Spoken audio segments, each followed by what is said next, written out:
For today's video nga pala, magluluto si Bicolana ini ng kare-karing pata ng baboy. Ayan. Pinalambot ko na nga pala ang pata ng baboy sa pressure cooker. Ito ang kailangan nating ingredients: bawang sibuyas, sitaw, pechay, talong, kalabasa, at sweaty powder, alamang, peanut, and kari-kari mix.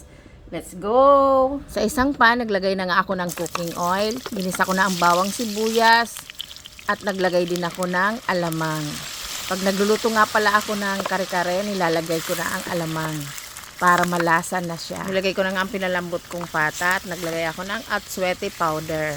At additional lang ako dito ng sabaw na pinagpakuluan natin ng pata. Naglagay na nga rin ako ng paminta, liquid seasoning. At hahayaan ko muna itong takpan. Dito nga hindi na ako nag-additional ng mga pampaalat kasi malasa na kasi gawa ng alamang. Plus yung nilagay natin na sabaw ng nagpakulaan natin ng pata ay may timpla na. Nilagay ko na nga rin ang kare-kare mix powder. Nag-additional nga lang ako dito ng pork cubes. At nilagay ko na nga ang sari-saring gulay. Ako kasi sinasama ko na yung mga gulay, hindi ko na hinihiwalay kasi 'di ba yung ibang kare-kare, inihiwalay nila yung gulay doon sa karne plus sauce. Kaso pang bahay lang naman, pangkain lang naman natin, kaya sama-sama ko na para malasa na rin ang mga gulay.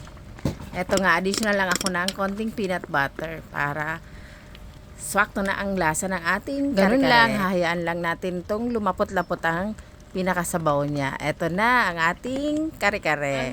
Kare-karing pata ng baboy. Happy lunch, happy eating!